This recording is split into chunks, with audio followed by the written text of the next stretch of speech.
Hey, sorry. Oh, hey, it's the Dead Gremlin podcast. We've got a great episode for you. Rivas is here. Love that guy. Fantastic artist. So excited. We had such a good time. Before we get into it, the t-shirt of the week. So I know you guys loved the last one. We got a new one. Here it is, right here.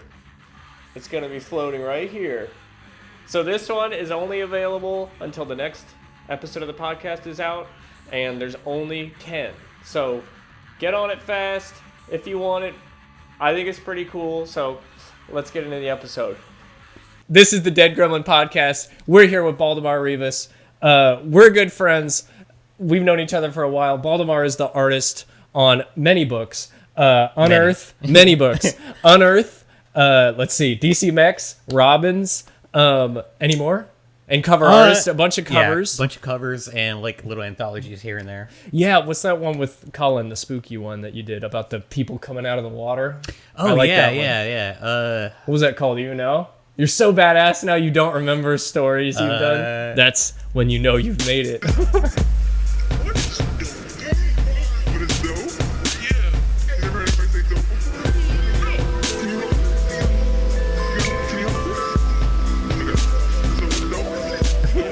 It was for a Kickstarter. It was a Kickstarter. Not the name of the book was like Cullen with the candles around him. Yeah.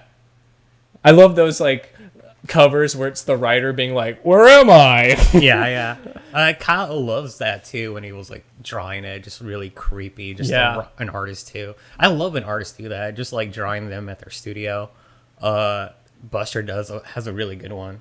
Buster does he? Have I seen that one? His I'm own sure like self-portrait of like just the back of him and like all his. Have you been to his house? No, I've never been to Buster's house. He invited me like a while back, and I finally like took up the offer because he kept on just randomly. You texted him, "I'll take you," and he was like, "I'm a little busy," and you're like, "I'm here though." His wife's like super nice. Yeah, she's and great. I feel like whenever she says something, I'm like, I got to do it now. Yeah, and like she's like super friendly and awesome, and it's cool because the house is like all normal. I don't even know. I should even describe the layout of his house. And it's on this street, and it's next to a subway. Like, well, I'm going there. I was already amazed because like his house and his car are the exact same color. Oh, interesting. So Did you say that to him? Yeah, I told him like, you guys like on plan it? He's like, no. I was like, cool. I feel like Buster has accidentally, like, I told him that he's pretty cool just naturally. Like when you meet him, you're like, why is this guy so... He doesn't have to say anything. He's one of those guys. So I feel like he's accidentally fallen into success throughout his life. He's one of those... He's just cool. And you're like, I want to be around that guy. Mm-hmm. And then you give him things. And then his house happens to be the same color as his car. And you're like, what else does he get right? And he has 6 beautiful like children that are like godlike. And they could all be in like commercials or whatever. And you're like, wow, well, good for you, man. Yeah. Some of us have to work, you know? My life's just naturally cool. I love those type of people who have had nothing bad happen to them. And that you can feel it when they walk around. They're like, what are you guys complaining about? To everyone else. Oh, man. Love those people. Yeah, I think he's definitely one of the coolest, chillest dudes. He's super cool. But it's like the basement's where you have the studio. Yeah. And it looks like a nice...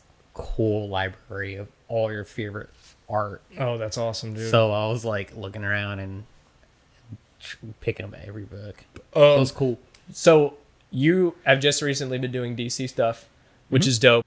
And you did a Batman anthology about him like in the future, right? Before you did Robbins, correct? Yeah. What was that called? That was a Batman 1 million. 1 million. Yeah. Because there are 1 million of them? Dude, that must have been hard to draw. Yeah. It was the first 10,000 were used. And then I started picking my head. 10,001, you were like, your hands started Spider-Verse had nothing on me, man. 1 million Batman. Yeah. That's execs are going to think that. They're like, wait, we just need to make a movie where there's more of them. Yeah, like you know what's better than 2 Batman, 3 Batman, 1 million. 1 million Batman. Batman. The idea of Batman is funny. Batman. That actually is a cool story. I might steal it. You should pitch that. Batman sounds badass. Batman sounds like I don't want to be near a bunch of Batman. Nah, man. But Batman 1 million is created by, which I know that. Grant Morrison. Dude. I was paired with the writer Kenny Porter. I was gonna say Powers. Yeah, Dude, Danny McBride wrote my that'd be Batman. fucking chill. Wouldn't that be crazy? That would be a nice comic. How was that first intro into working for DC? Because you've done. My first intro was a short story. It was Aquaman meets Frankenstein. Also Grant Morrison. So as we keep like the layers keep, I go The Batman's onion. your first one. You're like no Aquaman. Then it'll be like this one, and you'll be Yeah, like like, nah, Plastic bro. Man Yeah. and Plastic Man 11 years ago. But after that, it was Batman 1 million. Yeah, that's awesome. And Then Robin's. they let me like create the new bat suit. Dude, I gotta like. I remember the process of you showing me like sketches you had at that time. Yeah, I'm like, can I get a new version? Yeah. Well, tell me about that, because I remember you being like, I designed him like without a belt at first. That was the thing, right? He was super sleek, anime Batman. It was super sleek. And then they did not want this changed. His cape thing. Like no, how he it had connects. he had this collar thing that went all the way around, like a collar belt. Oh, okay. So that had to be That in has to place. stay. Yeah. So The top DC Yeah. guy was like, no, that's a deal breaker. yeah, I don't. There's definitely there's definitely people watching. But usually the editor's like really looking at it. Yeah. And if you go by through him and he gets to, talk to all those heads and figure out what they like. Mm-hmm. And he's like, they were all unanimous. They Yeah. gotta have this damn collar.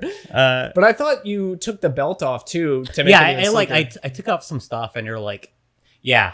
I love you I think I taking took off the things belt because it Yeah. worked better silhouette. silhouette wise. But I like you taking away things that you're like, this is unnecessary for a character that's been around for so long.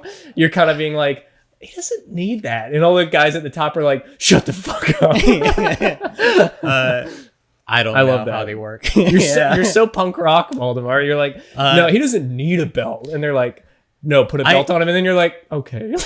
I like to Play with give them what they want and then go crazy and then be reeled in because I rather have tried than not have. No, that's good. Yeah, Try that's what I'm something kind of new. doing with the Godzilla. You kind of see what you can Mm-hmm. get away with, and yeah. then you pull it back and you go, that was a good try. Yeah. And then sometimes you get away with it. The same thing that you got flagged for in the notes like 2 weeks ago, like Godzilla's spines, they were like, change it. And then I just didn't. And then I was like, waited. And then they said nothing. And I was like, all right. You got it, buddy. And then now I'm not doing it anymore. But have there ever, like that's kind of funny. Is there a note that you've gotten that you're like, Jesus Christ? Like on Robin's or something where they were like change, and you don't have to throw anyone under the bus because I was telling we had Meat Canyon on. We're waiting to air that episode, but we talked about getting notes because I do storyboards for him, and I was assuring him that no, I don't hate the notes, and I don't actually go fuck Hunter for giving me these notes. I just am like, I just don't like getting notes, and I have to take like 30 minutes and come to grips with that. I have to redo shit. It's funny because. So it's in comics, we usually don't really get a lot of notes, but like we're working with another person's vision that we have to like, which is a whole team. Yeah. Sorry, it's a whole team. Yeah, and you got to like understand you're part of a team. You got to play ball. I did do do you remember that short for Hunter?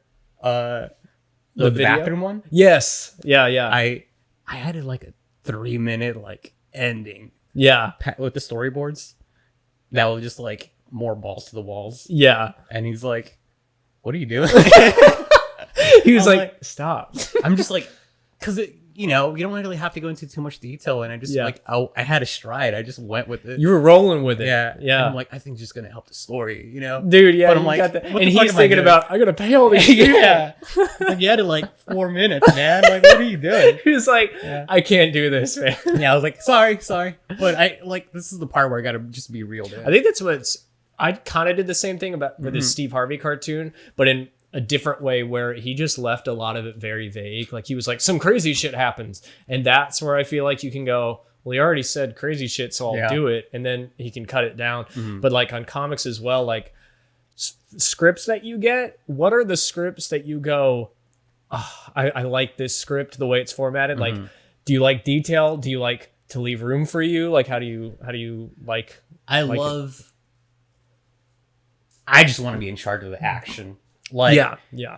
Like on Unearth, I think you told me that's kind of... Yeah, I talked to Kyle and like Colin. I'm like, yo, man, if you could just leave the action scenes blank and just tell me what you want. Yeah. Bullet points of like the beginning and how you want to end it. And maybe if you want to add something that happens in the middle, like but let me take care of it. Yeah. That way I could just like work with my own process. Cause there's like American comics kind of like have their own system, but I kind of want to switch it up a bit and play around with story structure a bit.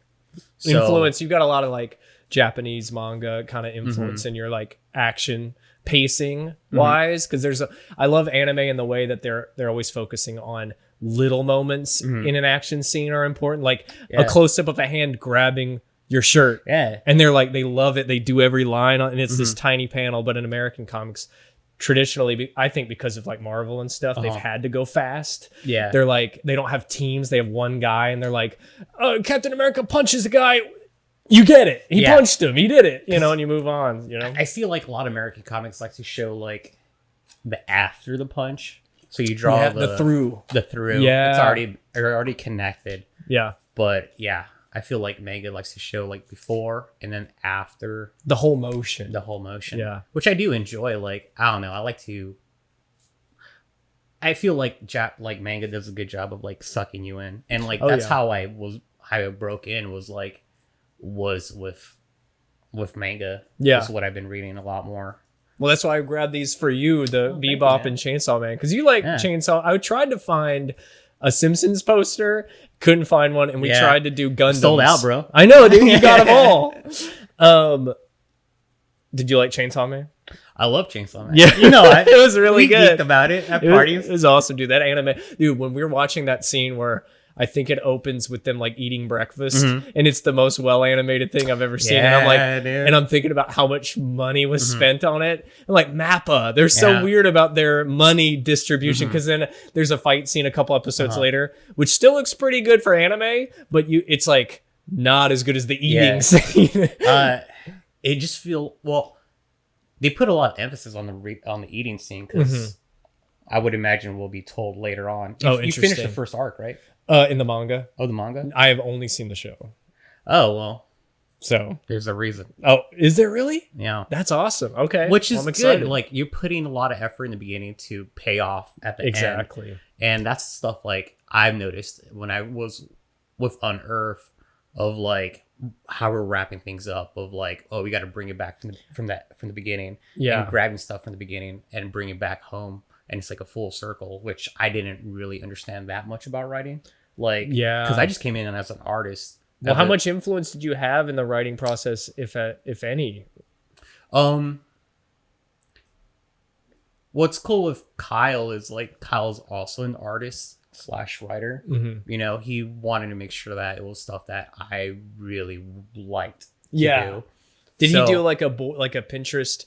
Like with me, he said, make a Pinterest board of all the shit you like, and we'll try to make a story that kind of feels like all that stuff. I feel like I was like the test child, which is you're the oldest child that all the punishment gets laid on, and then by the third kid, they're like, you know what, we were too hard on the first one. And I was like, Colin Bunn's like 107th artist he's ever had.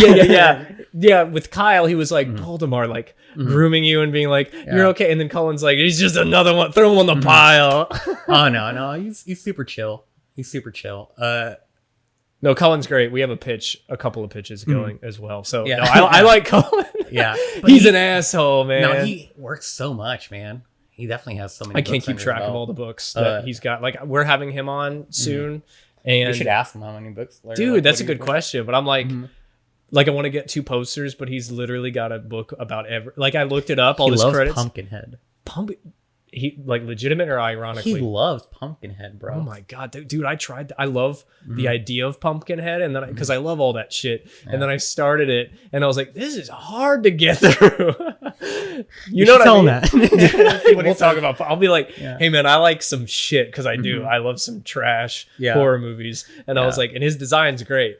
The Pumpkinhead design. I think it's Stan Winston who did like Predator and all that stuff. I did not know that. I think so. They got him to do like every 80s horror makeup His thing. head doesn't look like a pumpkin though. Well, this is Is there? Okay, I didn't finish it because I was like, I can't get through this. But did they say Pumpkinhead?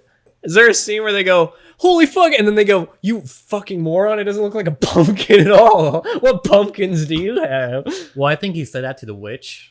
Oh, But okay. I don't know. I personally don't want to offend the witch. Yeah. So I'm like, I'm already seeing a demon. Yeah, dude. There's a witch. I don't want to offend the witch. Yeah, people I in don't remember movies. if it was a witch. It's been a minute, Dude, I want to since see you've once. seen, well, we'll watch Pumpkinhead right after. It'll be on our Patreon. Us live We're watching like, Pumpkinhead, and we're like, can we stop? What was I saying? Oh, script process. Yeah. So with you like the action being left to you, but do you like heavy descriptions? Like if they're going through a cave, do you want them to be like, it's this type of cave, or do you kind of do your own research and reference? I don't mind if they tell me like what they want and to showcase like an idea of it. Yeah. I'm definitely interested in capturing the mood, Yeah. the characters. What are they feeling at the moment? You know, like what's the subtext? The acting. Are they like?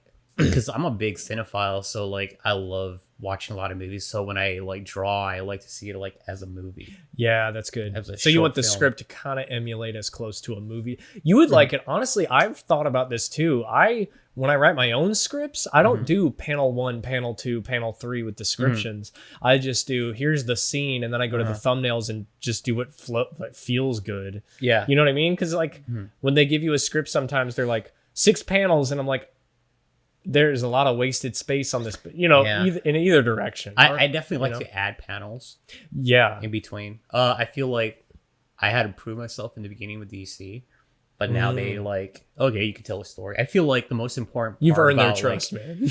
Thank you. You were busting your ass on those books, dude. If anyone doesn't know, we were like in studio together. Yeah. Studio mates.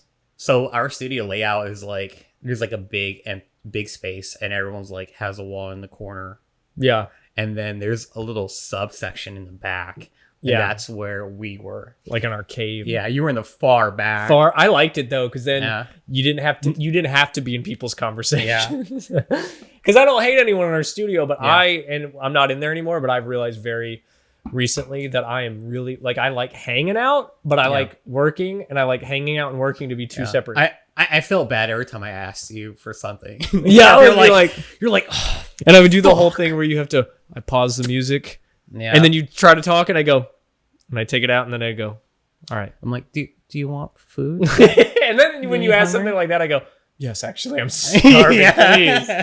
Oh, sorry, I gave you that look. It's okay. We we're in our zone. Zone. And we get it. You're pretty good about, there's some people, out there, and at college, there were those people who didn't know how to leave, and they would walk up and be like, what you drawing? And you'd be like, a dolphin with miniguns or whatever I'm drawing at that time. And then they'd just go, all right. And I'd go, okay. Yeah. Okay. But you would be good. We both got into that flow at the studio where you were like the best studio mate. You know what I mean? Because you knew, you were like, oh, he's ready to work. And I would do the same with you. I'd be like, he needs to work. All right. Yeah. Like we'd always say, see you later. Yeah. We'd put our headphones in and we'd go, see you on the other side. And then we'd go in. Just get in the zone. Get in the matrix. Because that's, I feel like you got to respect the space. Yeah, exactly. Like if I'm going to be in here, like I'll want to work. And like there's other people there that definitely like talking a lot that show up. But like I just know I got to talk to them for a little bit. And then I just tell them like, hey man, I can't concentrate. Well, Emily thinks I have ADHD. Oh, I could see that. So yeah. No, yeah. And you have to fully focus. Yeah. Yeah. Because some people that we know probably know who we're talking. They probably know who we're talking about. Are really good at talking and drawing. I think Kyle is as well. Buster's good at it. Buster's the king at that. Buster's the king of doing it. He can draw just as good while he's talking as if he's not. And I'm literally just like, I drew a bad line because I'm thinking about an answer. Because I think, what was I saying? But the script. I want to get the script. With Kyle, I kept asking a thing like, what's his favorite gremlin? And then he said, I'll answer that. And then we never got back to it. And I was like, shit, that's unsatisfying. So how would you prefer I want to put my money, though. I want to put my money. Okay. on the Spider Gremlin. So And you tell me that's his favorite. yeah. Okay, I'm putting my money it's on that. on air. He just guessed it. We didn't ask. So we'll I ask him. asked him what was, because he told me he started playing Mario Kart. I'm like, you're a shy guy, and he's like, what? Because I'm a shy guy. How did you know? And then he looked at me. He was like, because we're trying to figure each other out now. We're like, what am I? I love and then that. he's like, you're Yoshi, and then I'm like, I am a Yoshi. Oh, in Mario Kart, not in Smash. No, not in Smash. Never. Fuck Smash. Yoshi. No, my brother played Yoshi. Fuck that dude. Dude, my brother plays Yoshi. Why is everybody gotta play Yoshi against us? It's like they know we hate Yoshi. You think we'd be better at it? Yeah, Fighting against we're getting Yoshi. pretty good. Like our friend Eric and Ross, we have a long-standing rivalry with them where I'm Captain Falcon and you're King K. Rool, but you've been dabbling in Game and Watch. And Yoshi is just like the bane of our existence. He's like the worst. So it's our two buddies. It's like Yoshi and Ross switches a lot. So yeah, he was Ridley. Ridley for a while, and now he's Incineroar, I think. Now? Yeah, Incineroar. But Yoshi, man, he's a mean Yoshi, bro. Dude. Well, I didn't know it. Yeah, Eric taught me, and then I used it on my little brother because my little brother's better than Eric at Yoshi. Like, I'm not even kidding. He can. I don't know if it's because it might be years of Sam just knowing how my mind works, so he can read me. Yeah, that's true. But Sam, I can read my little brother. Yeah, exactly. You can be like, oh, he would jump off the edge and jump back up because he thinks he's cool. You know what I mean? That's why when I was growing up, we both have brothers. You have two brothers, correct? I have two brothers, and I was always afraid. I don't know if you had this, but always afraid to try styles or trying to dress cool because no matter what, I'd come down. Like I had a tank top once. I was like, I've never worn a tank top. Yeah. And my brothers go, wow. And it took years to be like, it's okay. I can try tank tops because your brother knows the backstory and they're looking at you with a tank top and they're like, he thinks he's trying to be cool. Right the thing about family is they know all your quirks. Dude. The thing about me is like, Emily's never seen me lose my cool. Until like for a whole year, like I was just like chill on. Yeah. Like I never lost my cool. And then we visited my family for the first time. Yeah. And within 10 minutes, I'm already like yelling at my brothers and my mom. And Emily's like, who are you? I was like, 10 minutes, dude. 10 minutes. It took me for my family to get under my skin. I feel like I heard that. I think it was on Bob's Burgers or something where he goes to visit his dad and he's like, there's a 15-minute window of being with your parents where you're like, this is nice. And then it becomes like too personal all of a sudden. And they're like, why are you doing that? Do you hate me or something? And you're like, no, I love you. And then you're like, I gotta go.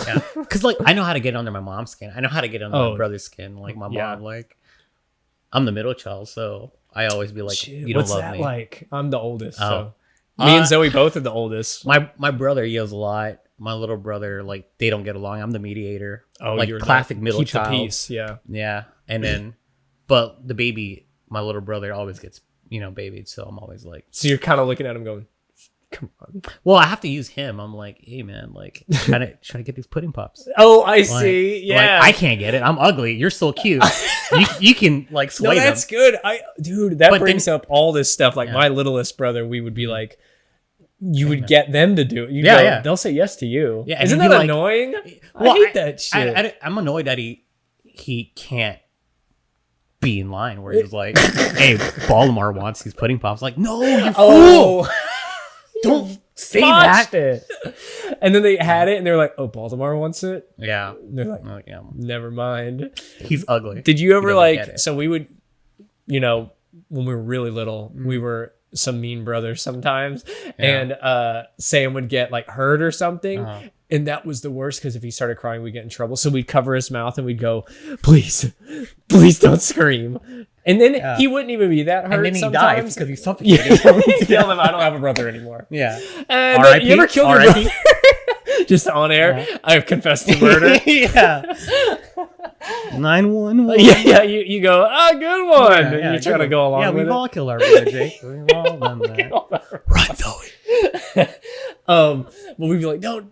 please. And then he wouldn't even be that hurt. It was just that he knew he had the power. If he screamed, it would change our lives that day. Brothers. Dude, brothers, it's wild because they know everything about you and you fight. Like, it's so hard not to fight. I remember like high school being like, okay, we can't get into physical fights anymore. This has to be, we're adults now. Did it stop? We had one more a couple of years later, and then we haven't ever since. Good. But there's something about your brother that just knows they can say something with just a tone, and it can cut you right to the edge of who you are as a person. Yup. Are you pretty good with your little bro and your bigger bro? Yeah, we're good now. A lot of things changed. You're from California originally. For backstory. I'll give you a quick rundown. Yeah. Of my life. Oh, hell yeah, dude. Is that what you guys want? Yeah. You guys want that? Yeah, dude. I think people like that stuff. So, because you see, if someone goes, I want to be a comic book artist, and then you're like live in like Minnesota, I think you think comic book artists don't live in Minnesota. You know what I mean? I can't do it. But if you realize they're from everywhere, I'll let you know right now. I would not thrive as much if I lived in California as I did here in Kansas City. Yeah, for sure. So like I live in a little small town, like city. So there wasn't a good structure of art community to bring people up. Yeah. As Kansas City. So it's interesting. You think it would be the opposite. Yeah, you think so, but it's just like it's a small city. Yeah. They're just focused. There's so much like Hollywood's right there, like 2 hours away. San Francisco's like 3 hours away. There's just a lot of competition. You know? Oh, I see. Yeah. So like, I got an art scholar. Well, I did really bad in school. Like all I did was draw. Has anyone asked you about how well you did at math in third grade? I did so bad. No, I did good until like middle school, and then you said this is stupid, and then you're like, whatever. Well, I guess the teacher told me like this is like you're stupid, and I'm like, fuck this dude. That fucks you up, man. It actually really does. It really did. I had a teacher, a geography teacher. I was not paying attention. I was drawing, and I used drawing to listen. Like I listened better if I was drawing. And he goes, "Stop it!" And he goes, "What do you? You're never gonna make money doing that." And it was like a third grade teacher. I was like, "Money?" And I was like, "You're teaching third grade geography or whatever." And I was a kid, and I was like, thought that, and I was like, dude, that's snarky. But I didn't say it because I'm a pussy. But what were you saying? Sorry. Well, I guess I guess you're bad at math. You got an art scholarship, is what you're. I guess saying. I'll quick run back. Like, I was a really competitive kid. Like, I try to be the best at everything. So I was like, I'm the fastest kid. You told me you were fast. Like I was the fastest kid in elementary school. Dude, can you tell the story you just told me about you being on the track team? That's pretty funny. Or do you not want to? No, I'll tell you the story. So I was pretty fast. Your coach is going to see it and be like, don't talk about dude. No, she hates my guts. Don't name drop her, but it's funny that she... So, I guess I'll tell the story. Tell it, it's great. Yeah. Okay. So I ran a lot, and I was like the fastest kid in elementary school. And then I just like... After like middle school, I just like fell off the grid. In terms of running? In terms of running and just like grades. And I'm just like, I don't know, man. I was just in a weird space because I'm like, you kind of want to get honed in. And I wasn't really being honed in. My parents didn't know English. Yeah. So they couldn't. They didn't really understand too much. They wanted me to do good in school. They just didn't really know much about school to get in. There's a funny story. So you're kind of on your own in a way, a little bit. A little bit, yeah. So I just kind of fell off. Oh, I see. You're just like you're in a classroom of like 35 kids. You kind of like fall in through the cracks. And I was kind of those kids. Oh yeah. Were you into art at that time, or were you falling off with art too? Did you have to? Oh hell no, dude! I just drew. What do you think I was doing in class? I don't know, man. Yeah, no, I was. That's not drawing. Falling off to me though. Like you found a trade. That you were like, this is gonna be. I never thought I was gonna make money off of it, dude. I never thought I was gonna be an artist. Those are always the best artists, man. The ones that are like, I just do it because I like it. If you go, if you're in third grade going, I'm doing this to make money, then you're like, that's a sad child. Yeah, because I'm like, I'm gonna be a soccer player or. I don't know what what pro else gamer. do. Pro gamer wasn't a thing at that Not time. But really, yeah. you would have now, dude. Can you imagine if esports was a thing when you were a kid? You would have. That is what you probably would be trying to remember doing. what game would it be like really good at. What game would you be? If I had enough, like if that was my whole thing, like Smash was out when we were kids, you know, the old ones. If that was my whole thing, if I had chosen that, probably Smash, because that's what I liked as a kid. Like even Street Fighter, I like more now, but I didn't like that as a kid. Yeah, it's always what you literally get that. Yeah. What was the first comic? I'm sorry, I keep derailing, but what was the first comic you ever go? I still have to bring back my script story. We will. We'll go all the way back. But the first comic you went, this is it. Because I think that's how jobs happen. You just get that dopamine rush of the first time you saw a thing and it hit you. I will say my older brother is what brought me in comics. He brought home motherfucker lied to me too, but he said he invented Dark Claw. He brought this, like, I guess he like printed it or something, or like just like traced it, and it's like Dark Claw. Yeah. And I remember because you thinking, wouldn't believe that was real, dude. I was like in third or like second grade. I remember seeing it. I'm like, this is the Mona Lisa, dude. It was like Batman. There's and so many Wolverine, claws. There's so many sharp edges. I'm like, my mind was like, whoa. Dude, I'm like, the cape is so many lines. And just like, whoa. You looked at your brother like, oh, bro, you gotta pitch this to Marvel. You gotta put it in museum, is what I was thinking. With a light on it. Like, this is beautiful. And then I'm like, okay, so that definitely like got me drawing a bit more. That was the first sexual experience you had as well. With like a character. But he brought home a silver. It wasn't even a canon Did issue. he just keep bringing comics home and going, I made that? Bro, so he was like 9 years older than me, so he was like in high school, but we loved Dragon Ball Z. And then I guess he would just go to the library and print all the Dragon Ball Z, like whatever had Dragon Ball Z's name on it, he would print it out. So I remember he would bring home of like, that's punk rock, 10 pages of like everyone's power levels. Yeah. Of Goku, of Frieza, and everything. And I'm like, in second grade, I'm barely like figuring out what's like what life 100 is 100. I'm like, that's 200. And then I remember looking at all these numbers like, whoa, that's so many zeros. He's so fucking strong. You like, sound like whoa. every character on Dragon Ball who's like 1 million. Yeah. And then like 2 episodes later, they're 3 trillion. Yeah, 3 trillion. They just go up. They just blow up. That was the easiest way for Akira Toriyama. Way to just make the stakes higher as you just kept adding zeros. Yeah. Well, oh man, we're I think derailing. We're tangenting I know, so hard, but it's we okay. tangented like 5 times. Tell the track story, and then we'll get back to Dragon Ball. The track story? Yeah, you didn't. I'm trying to tell the script story, bro. We're done with the script story. We'll never get back to that. Okay. I want the track story about you used to be fast. Okay, I'm just gonna stick to the track story. Yes, not even the backstory of the track story, just the track story. You used to be fast. Senior year, I decided to go do a sport. I'm just gonna do it, and we did really well. I'm learning a lot how to run, and I'm doing like all right. It's more of the act of doing than actually like placing really well. Yeah, for me personally. Yeah, for sure. And then there was this one race that I was gonna go to state. So top 3. Hell yeah, dude. You're just gonna go to state.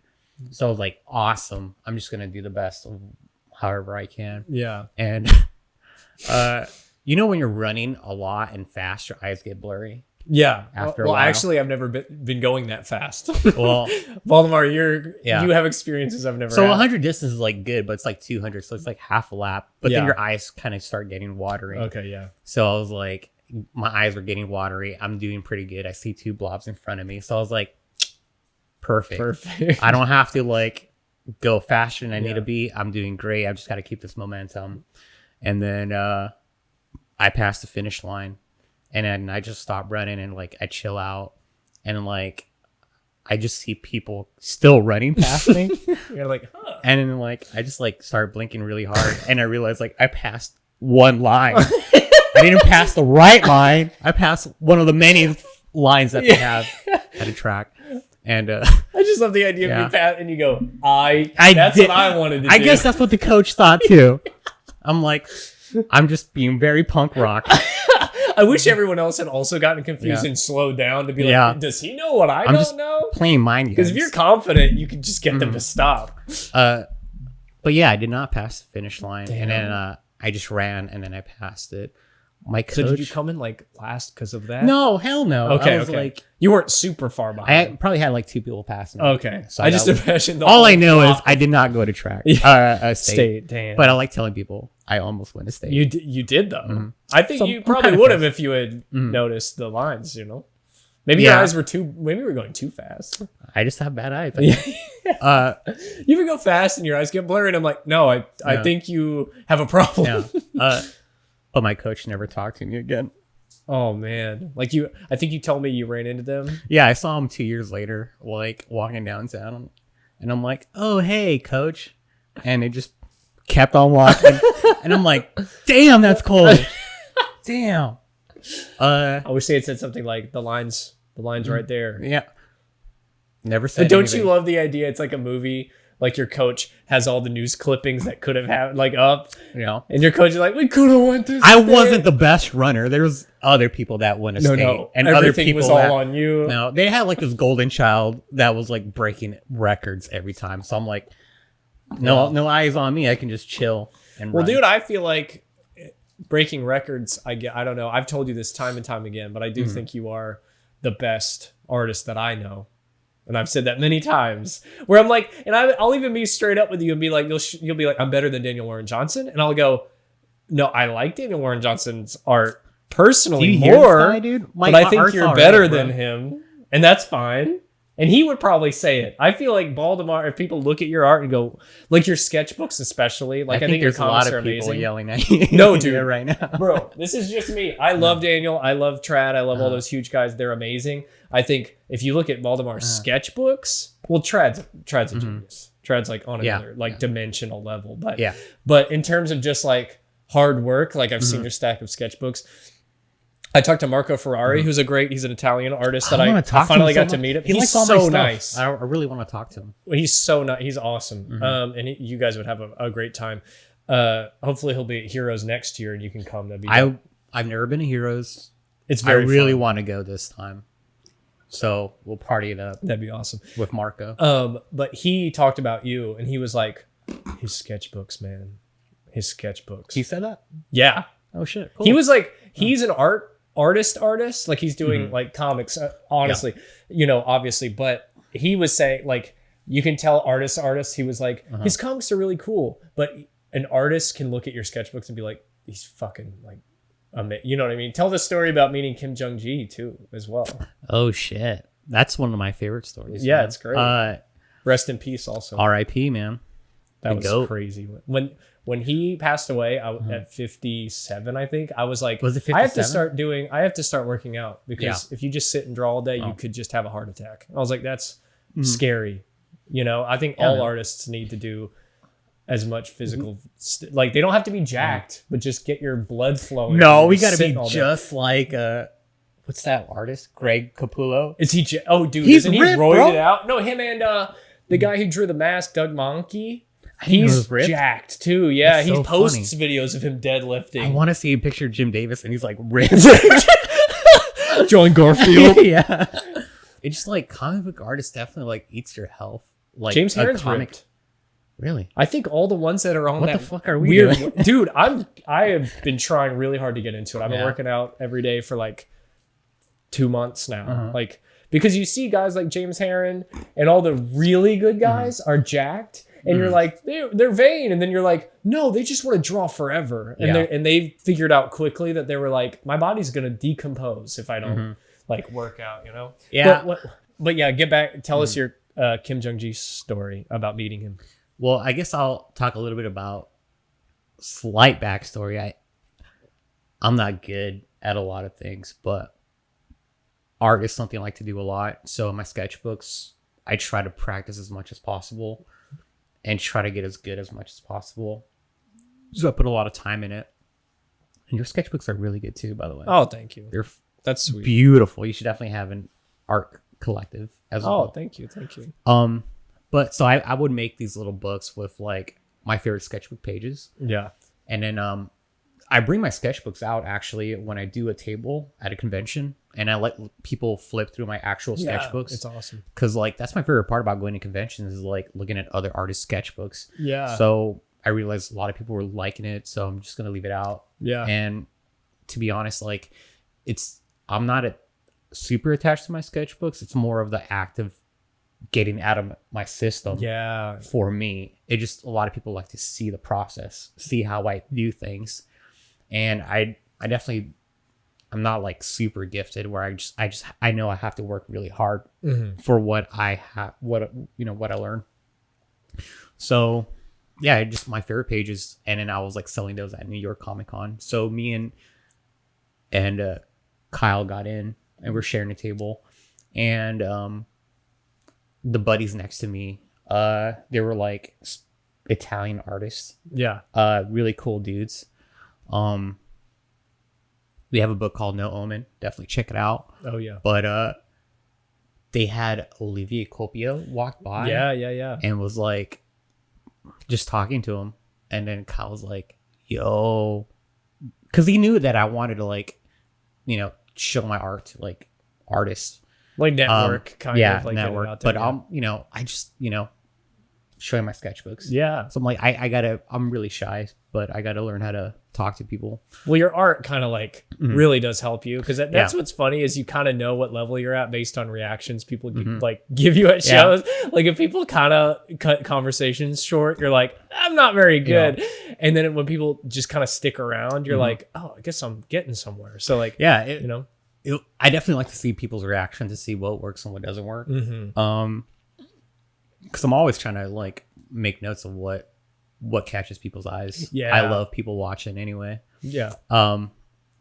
So Olivia Copia was like talking to them. I was just waiting for the conversation to be over, and then he's like about to walk away, and I'm like, oh hey man, like I took it out of the plastic and I gave it to him. Yeah. And he like, oh cool, thank you man, because I would imagine he gets a lot of art. Yeah.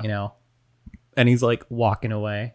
He's like, oh, thank you. And he's like walking away, and he like cracks it open, and he's like, and he kind of stops walking, dude. And then he like flips through it. He like, comes back and he goes, well, you've earned this. No, he like looked back and was like, you did that? And I'm like, awesome. Yeah. I did it. Yeah. And then what if it was just your brother had been printing out art he found on Google, and he was like, you did this? And you're like, no, my brother has a really good printer. Yeah. I painted the Mona Lisa. I invented Dark Claw. Yeah. The coolest character of all time. But he comes back the next day. So I guess I gave it to him on Friday or something. And then he comes back the next day, and then he's like, you a beast. I'm heading to a panel. I'm like, dude. Oh, thank you, man. I just, wanted to show you. And then he's like, thank you for, give me the book. And then he's like, something. But I just said like, yeah, my dream is to show Kim Jung-ji my sketchbook. He's like, I know him. I can do that. I'm like, you don't have to. I was just, it was just a conversation. Yeah, I didn't want to pressure. Did you know him. he was even at the show? I knew he was there, but I didn't. You weren't trying to get him to get. No, man. Probably didn't even know they knew each other. Honestly, I didn't. So I was like, dope, man. Yeah. So I was like, cool. I'm gonna ride this wave. And then he's like, okay, I'll be back here like in a couple hours. And he's like, okay, cool. Grab your favorite sketchbooks and the thing, and then I'll take you to him. Yeah. And then we're walking to the convention, to where he's at, and he has like a long line. Yeah. Like, of course. Yeah, for sure. And then Olivia's like, Kim, and like, oh, and he just like started like talking. He's like, you got to check this art out, dude. And then he like looked through my sketchy days, and he thought that was like really rad. And then he's like, okay, let me look at your sketchbook. And then he doesn't know English, so he has like an interpreter. But like he was like holding up the line, but he looked through every page of my sketchbook, dude. And then there were some pages where he like stopped and like looked at it, took it in, and like analyzed it, and you could tell he was like trying to figure out how I did it. That's cool. And then he's like, okay. And then he asked the translator, and I'm like, I told him the process. He's like, That's gotta feel good. Like, that was cool, man. dude, Yeah. not even like he's going, this is looks good. He's like, how do I kind of not steal? You know, they're not stealing, but he's Well, like, how did he get to this? Yeah, I feel like if you puzzle a master, that's gotta feel good. You know? yeah, if they like take their time and like trying to dissect it, I think that's a really awesome thing. I feel like in the world of art, I'm more interested of learning about artist techniques and artists like how they interpret things. Yeah. And I feel like some artists are definitely very they guard their secrets Yeah. really hard. Yeah, for but sure. like I don't know. I'm very open. If you tell me like how I did something, I'd be very blunt about it, because I'm like one thing's about knowing it, the other thing's about can you replicate it, you know? Yeah. Like I don't think, you know, I'm not saying you can, but it's Well, a it's very like different world. You know? techniques are all like, no one created a pen, no one created shadow and light. It's just, how do you get to that place? And someone goes, oh, well, I just did this crosshatch thing and it did it. And that's what all the 90s guys did. They like had their like Jim Lee was like probably giving everyone a seminar on how to ink. And he was like, if you do these lines, it looks like metal. And they're like, shit. And they can just do it. That's why the inking in the 90s looked so good. And then they were like, we're not even talking about anatomy today. And then they never got to it. They're like, whatever. 4 biceps. I don't care. Yeah, His gun looks like a hair dryer that shoots laser it does beams. look like a hair dryer, man. It's great. No one drew feet. Smoke covered it. There was a class at SCAD where they were like, all right, we're going to learn feet anatomy. And I raised my hand, thought it was hilarious. And I went, but you just cover it with smoke. You don't have to draw them. And the guy, dude, he was like an old comics guy. He was like, that's hilarious. And all the kids did not get what I was like referencing. Yeah. Oh, man, that's... You know what I mean? They're like, what? Shit. I love that class. It was like an art history class. They flashed up like they were going to shit on Rob Liefeld in that class. And But you stood up for him. Dude, at that time, I was also one of those people who's like, he doesn't know. Now I'm like, his comics are fun. Like, whatever. But at that time, I knew they were going to start shitting on it. So me and my friend, they flash up like girls he draws because he draws their crazy anatomy. And before he can even start shitting on it, me and my friend go, oh my God, she's beautiful. And he stopped and looks at us. He goes, what? And we go, that's the best. That's the ideal woman. And he thought we were like dead serious. Oh, man. Yeah, man. I wish we'd gone to art school together. We would have had fun, dude. Yeah, man. I think you would have been good at KCI. I think so, man. I kind of like I went to SCAD, and SCAD is outrageously expensive. And I didn't finish. I don't know what the difference is, but I feel like I was talking to Hunter on here last night about it, but he was like, art school is good for learning how to interact with people, because that's kind of like a lot of the getting ahead in like your industry is like knowing how to talk to people. And I was talking to him about meeting Kyle at a show. I was like, every success I've had is because I met someone at a show. And Kyle talked about it too. We're always talking about the importance of going to conventions, but like, did that change a lot of your trajectory as well? Like going to conventions? Well, I'll let you know right now. My first convention, I worked with a writer online to pitch a comic before I even went to art school. Yeah. So cool. we like, I wrote it, and then, he wrote it, and then I drew it, and we got a 5-page pitch, and then I stapled it, and I went to WonderCon, and I was like super deathly shy, and I remember like handing it to editors, and they just like grab it, and they put it aside. Would you say anything? What would you say? Would you go, like, hi, I think my book would do great, under this publisher. Yeah. Here's the book, and they like grab it and put it aside and just like talk to the other person. And that destroyed me. Yeah, dude. like, I would rather someone rip into my work than like barely acknowledge. Because like I like critiques. I like getting feedback. I know my art's not perfect. If there's something I can improve on, like most definitely. So I always want to strive to get better. Yeah, that's good. So I realized like, okay, I'm clearly missing something. I feel like it's not there. And I realized like I tried to get a comic book and did not get picked up. Screw it, I'm going to go to art school. Yeah. And I already got my general ed out of the way through my community college. Nice. So like it was a decision of like pulling the trigger. Should I go to art school or not? So yeah, I decided to go to art school. And like, I know, I don't know what your thoughts are on it, but mine were like, as soon as I got some kind of comic paying job, I quit school because I was like, I'm not paying for that. Why can I could practice because they're just giving me prompts. Yeah. It was just like, draw a 2-page comic. And I was like, okay. And then I would just go figure it out. So I was like, I could get paid to practice or I could pay this school to tell me what to practice. You know what I mean? So how did you like art school overall? This is what I tell people. I say, do I think you need art school to break into comics? No, I do not. Yeah, for sure. To break into other mediums? No, I do not. Yeah. Did it help me with my structure? Yes, it did. Yeah. Because I knew there's some things I was missing. There's some kind of communication that I was missing. And I feel like art school helped me solve it. But I was like 23, 24 when I got into art school. Yeah, yeah. So I can, it's under me, Yeah, for sure. With the loans and stuff. Yeah. And I had a clear understanding exactly what I wanted. I'm like, okay, this is what I want. I want to get into comics. I want to like try to get into like storyboards for like movies or cartoons and stuff. Like there's stuff I knew exactly what I wanted before I got in. So I transferred in as a junior. Oh, so yeah. I only had to pay $2. And I had a good scholarship, so I didn't have to pay too much. So like I recommend you got out of it what you were trying to get out of it. Yeah. I want to go to community college, get your general ed out of the way, and go to art school, transfer in. Because I'm sure you had this, but we had a lot of kids at SCAD that you could feel they were just like, drawing will be easy. And then they were just like, oh shit, because the workload's insane. And I don't know how you guys are, but the workload was crazy. It was like, draw this thing, you have to have it by next week, and we're like killing ourselves.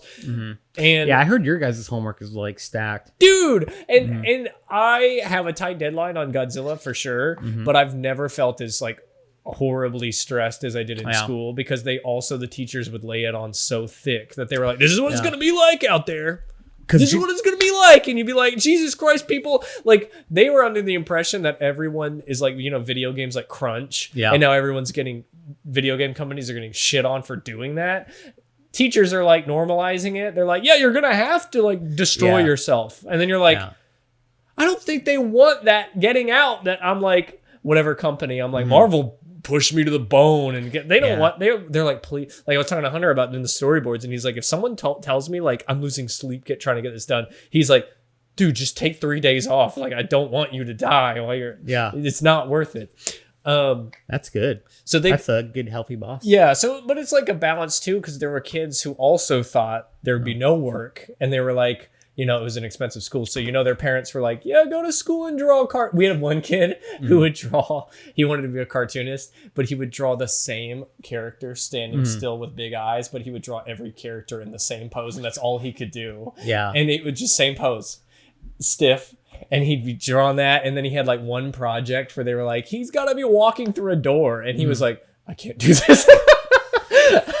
Which is, hey, if that's where you're at, you can always get better for sure. But you might not want to take hundreds of thousands of dollars to go to a school to do it. Maybe you want to be the right mindset. I will say, in my community college, I had a really good art program. So cool. I took a lot of figure drawing classes, and I took color and design and oil painting. So that helped me understand a lot of color. So when I got in, I did notice that a lot of the students did not understand color theory, which is a big thing. Color, I've realized very recently, is like not like I think 90% of how you feel while you're reading a comic. To be honest, I think colors should get paid a lot more than what they're getting paid now. Yeah, for sure. Well, I mean, in a way I understand that, but like I've talked to some colorists, and the difference is that we can only draw like one book at a time. A colorist like Matt Wilson, who I know, he's a great guy. He can color like 9 books at a time, so he's making all the money. So he told me, I talked to Lee Luridge once, came to SCAD, and he was like, coloring's where it's at. Yeah, he was like, you get all the royalties from all the books you can color like 9 at the same time.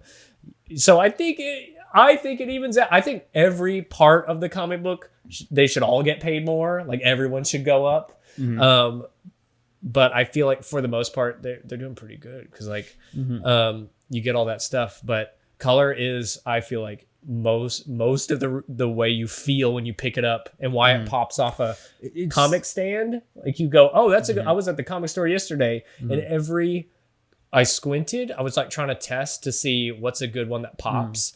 And it was like none of them popped. And then like our Godzilla book that Andrew did a great job on the cover is like bright green. It's contrasty. You go, I want that. And it's not like a superhero with like 40 buildings behind him, and you can't. That's why Scotty Young does so well, and because it's just a character with a white background, and you think that's not art, you know what I mean? But you look at it and you go, I want that though.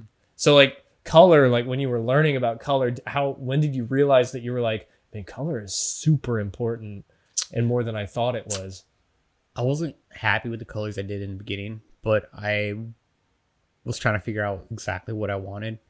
I liked psychedelic and also like moody colors. Yeah. And I realized like when I'm watching a movie, there's a lot of atmosphere, mood to a movie, and it adds more to the story. Yeah. Versus like it's just colorized, you know, like color can definitely affect the tone. Yeah.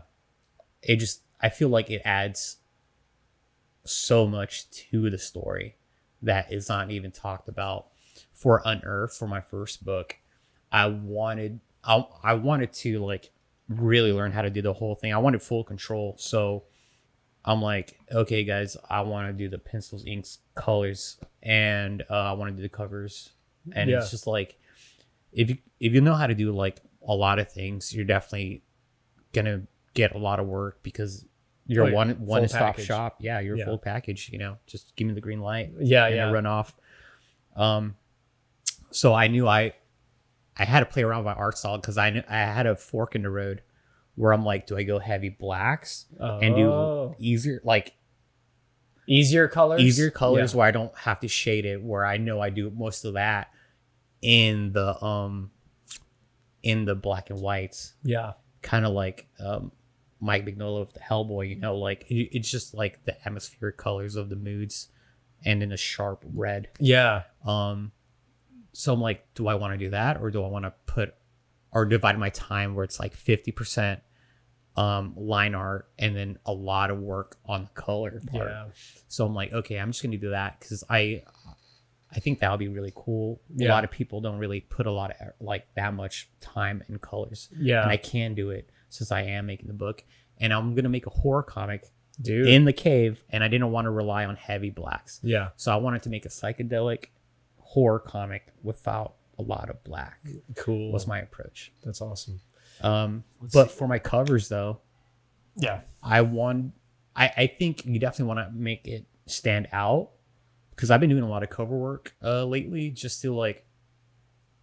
What's the most recent one? Oh, I just posted one today actually. Oh, did you? I posted the Batmobile. Have you seen the Batman? I haven't seen it. Oh, we'll check it out after. Oh yeah, cool. That's awesome. Well, it's like, yeah, it's more crazier colors, dude. But I don't know. I love crazy. I don't like being in the middle. I either like it really like artistic, like mood, or very psychedelic, loud. I just don't want to make just a mundane, quiet thing.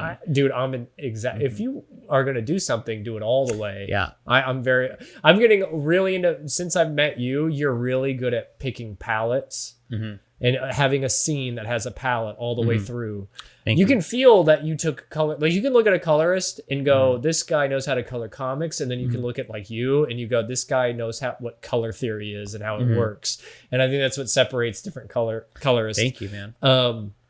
And I've been trying to get, because it's what you were just saying with heavier inks, less colors. Like my Godzilla book, I've found that I really want it to be more about the inks and like to emulate old school tokusatsu posters. Yeah. And the vintage posters were very kind of like monotone, like flat color and not a lot of shading. It felt like it was like highlight, shadow, that's it. Yeah. And I'm trying to go harder on inks so that I can emulate that color in the later. And it's not like I'm doing less work in the color. It's more of I'm just got a vision and I'm like, how do I emulate that vision? I need to do harder inks and less color, because there was a page I was talking to Buster about it where I overcolored and I was like, God, I shaded too hard on this page. And that's a thing too. Like you think, oh, the more you do, it's got to be better. And you're like, no, sometimes it's really about stepping back and going, that's good. Yeah. I did it. I listened to the podcast with you and Kyle. Yeah. And you guys talked about it too, of like, you could tell the really good artists know when to stop. Dude, You're it's like, hard too. Because, you know, I can do it in my sketchbook, but sometimes I just can't do it. Yeah. Like in like a publisher, because I'm like, I just don't want to think I half-assed it. Like, Yeah. but I'm like, even though I know that one line told the whole story, I'm Dude, like, I gotta yeah. add like 7 more lines. Yeah. And I'm like, what am I doing? Just stop. Yeah. It looks so good. And I just gotta like have an argument with myself where I'm just more confident and I just like learn to let go. Dude, I love that you say that you have that, because I think I talk to artists and we all have those weird internal like you have to. I argue with myself the whole time I'm drawing. I'm like, you don't have to do this part, and you have to say things like, it doesn't mean you're bad. It just means it doesn't need it. Yeah, like it conveys the message. You already got what you needed to get across the board for that panel. Yeah, and yeah, man, and just like understanding that language of how to tell a story, which people don't really understand. Of like, I feel it's like hard. It's comic book artists is just because you've been told too, of like getting storyboard artists, like getting storyboard jobs is so easy for us because they know like, oh, comic book people, they know how to tell a fucking story because that's all we do. Yeah, and yeah, we just nail it down. Dude, it is hard. But I was telling Hunter too, doing storyboards also helps. It's like both informs the other. Like you do storyboards and you can think about it from a movie point of view to get different kinds of pacing. Yeah, it's like you want to broaden. You don't want to only do like we were talking about that, me and Zoe, about how when you're really into your own art and getting it, you can't. At least for me, I read less comics a little bit because I start being informed by music and other things, and they kind of, because you kind of want to bring something to comics that is not already in it, so you've got to like have outside influences. There were kids in art school who would say, like, I remember this girl bragged about, like, I didn't even leave my desk for like 2 weeks, I just drew it out. And then my other friend who was way better, she was like, I have to go out and like experience life a little bit because then I can bring that to the art. If you're just in the room only doing the art, you kind of go, you've got tunnel vision and you can't bring all this. So I think it's important also because I hope that people who are trying to break in or have the idea of like, I want to do comics are listening. So the idea that like me and you both are very normal and we both we're like, I just want to make funny, I just want to make like crazy comics about dudes with like machine guns, and you're like, whatever. And there's people who are like, I could never do it. And you're like, yeah, you really can. You just gotta like, it just depends on what level you want to work toward. Like you have that mind of, I want to be fucking like really good. And, you know what I mean? And like, I want to make cheesy over the top comics that you can look at and go, he's really good, but he's like, like I have my goal and we have different goals. Yeah. Cause but yeah, the thing is like, I love really crazy balls to the walls, like radical comics, but also really love deep, meaningful, quiet comics. Yeah. You've got a wide breadth of things, Yeah. And it's like the same thing with movies. Like I just see it just a movie on paper. On paper. Well, I was gonna ask, so we gotta wrap up soon. I'm so sorry. Damn. But last thing, is there anything you're working on currently that might be out soon? And is there anything you want to plug? Like, do you sell your sketchy days online or anything like that? I sell the sketchy days at a convention. I'll see about doing it online. I'm gonna do a Kickstarter soon. I know, I want you to so bad. I'm like, so.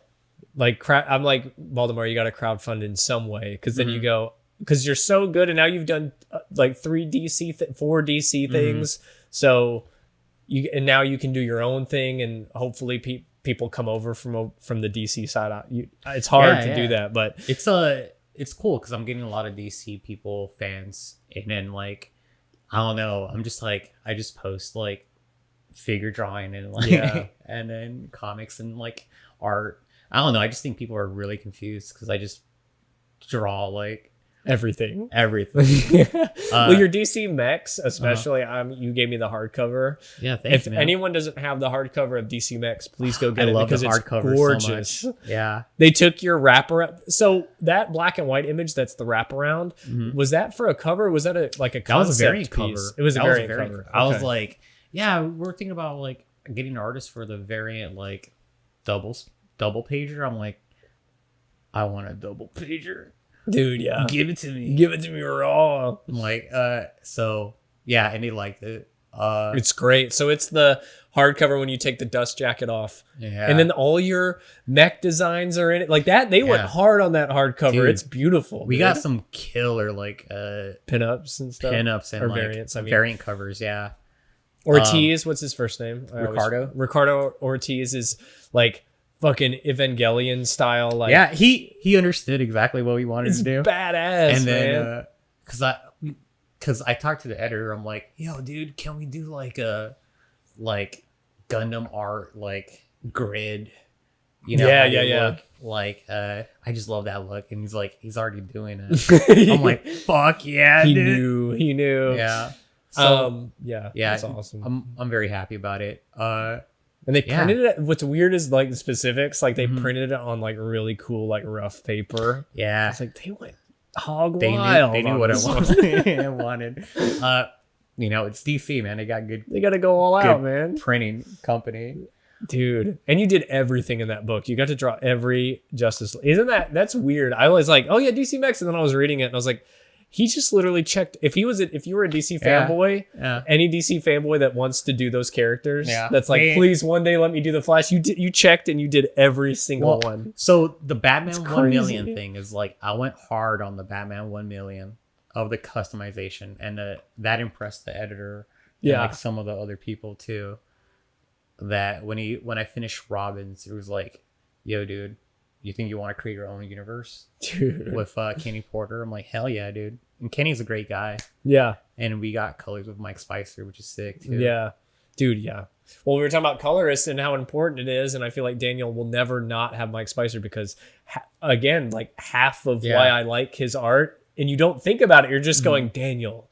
But half of why you like it is because Mike knows how to color him. You know what I mean? So you grab a colorist and then you do it forever. But you're pretty like, you like coloring your own typically. I do. Yeah. I just like, I'm very, I have a certain, I know what I kind of want. So I just been like playing around and like getting a lot of colorists. And they're all great. Oh yeah. I definitely just, it's one of those things where like I'll get more control. Yeah, so yeah. I'm like, I kind of just want to do it on my own. Yeah. You're like, might as well just do it myself. You're like one of those guys. Yeah, it's just the thing is like, okay, here's my thought.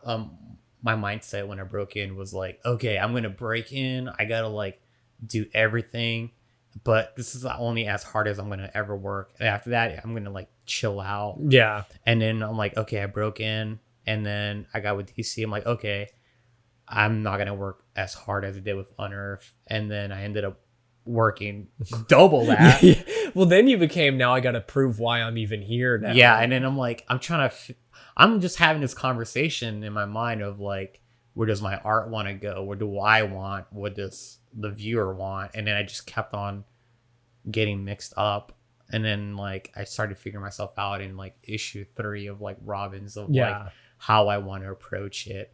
Because you were doing gray tones on I was doing gray tones. And I was like, what are you doing? I should have just colored it at that point because I was doing all the shadows. all the gray tones and all the values. And I'm like, okay. I bet that your colorist was like, this presumptuous cock thinks I can't do this. I don't know what the colorist thought. He probably was like, sure, I'll cash those checks, whatever. And then for DC Mac, I'm like, okay, I'm going to chill out. Yeah, I'm just going to do black and white. And then man, I want a Superman book. I kept it. Thank you, man. Dude, I read that opening scene where he is in the thing, and I don't know, Mike Spicer's colors specifically for a Superman thing, because he's got those very like poppy kind of like, not like desaturated, but it's got that like old vintagey kind of feeling to it. I feel like you and him. But Jamal Campbell's killing it on Superman right now. So I'm like, there is a good Superman book going right now. Thank God. Because they never get good. Batman gets every good artist, and Superman gets like fine. And I don't want to shit on anyone, but it's never my ideal who I want to. Is the writer Joshua Wiseman? I actually don't remember. Yeah. I'm like, Buster always says that I'm always just more into the artist because I'm an artist. So I'm like, who's drawing it? The writing can be shit. I don't care. I just want it to look good. You know what's funny? We always do that. I remember, I think we were both talking about Silver Surfer Black when it came out. Yeah, and we're like, trad. And then I remember I looked through every page. And then I realized I didn't read the book. Yeah, no. And we both didn't read the book? Dude, like, I bet Donny Cates barely, he was like, dude, no one, I'm just going to put in words. Yeah. Because I have to. Like, the heavy metal story that you did with Cullen. Because I pitched it to him. Yeah, it was your story, but you were like, I got to have a writer on it. And Cullen will probably be like, yeah, Baldemar killed it. He would say it. He's cool. Well, Cullen did do, some writing, but I pretty much told him, can I just do 10 pages of a knight fighting a dragon in space? Well, I bet, dude, people want to work with you because they're like, he'll do 90% of your job. Please let me do the work. He'll do all the gray tones for you. I would do it all. We have like 10 minutes left. Okay, I'm about to wrap up. So Just let you know. yeah, okay, cool. But yeah. Dude, there's so many loose threads that I was trying to bring there's back. the script thread. We'll have you on again. That'll be the cliffhanger. We're gonna have structure. Yeah, we're gonna have Baldemar again. Hopefully, when you have that crowdfunded future book, I would love for that. So we'll have you on again. Thank you, everyone, for watching. Baldemar, do you want to plug? One last story?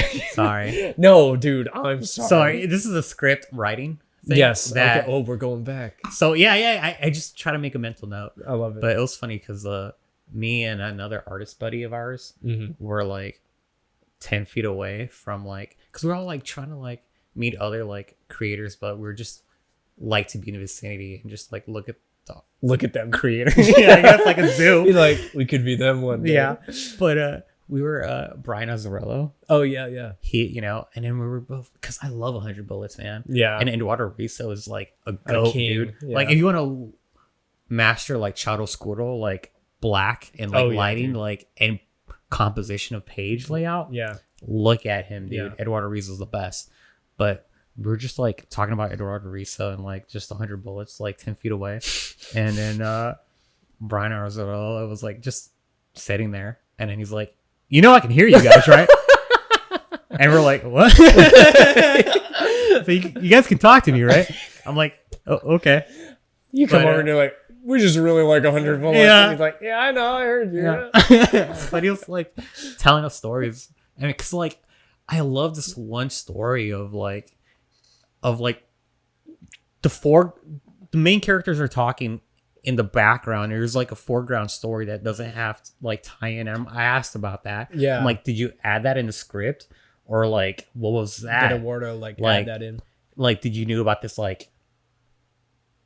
what you're trying to say with this foreground story? Yeah. And then he was like, nah, man, it was just two people talking, and then Eduardo Riso just added all that. That's awesome. And I'm like, damn, because that's the stuff you kind of have to have fun with. Yeah. While you're doing maybe I don't know if it's a boring page, but you're like, this is fun if I put this in here. You know what I mean? Because that's one of my key moments of trying to break in is I kept on asking creators what do I need to showcase in order to get hired and picked up by a publisher. That's important. And one of the biggest things was can you make a boring scene interesting? Yeah. So if you learn how to do that and you practice two people talking and make it feel really interesting, then you're a good storyteller, man. You can gauge someone's intention and I don't know, for sure. More. And that Eduardo Riso added another layer to the story, which I enjoyed a lot. Oh yeah, I mean any layer is good. All right, so that's it. We got to get out of here, man. But we're gonna have you on again for sure, dude, because it was really fun. Thank you, man. And yeah, just a Kickstarter. I guess maybe next month ish.